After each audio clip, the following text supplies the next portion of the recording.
We're going to begin with that breaking news out of the Bronx. That's where multiple people have been shot at the Mount Eden subway station. Fox 6's Arthur Chien is live at the scene. Arthur, what do we know right now?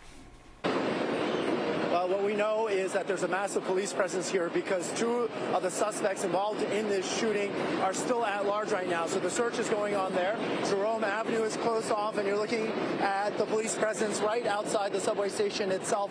It was around 4:45 this afternoon that a shooting took place here. So far, we have as much as 6 injured.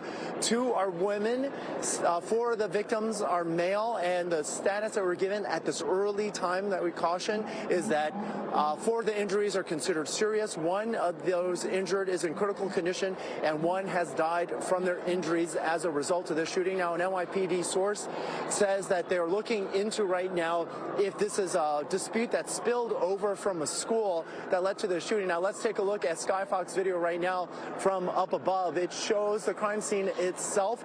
That platform is where the shooting began, and the 2 suspects fled down the stairs out of the station. We're told that there are a lot of shell casings on the platform. That's one of the reasons why there is this type of police presence here right now, to sort of collect evidence and figure out exactly how many weapons were used, what kind of weapons were used as well. But the current status, as we have it, is that 6 individuals were shot.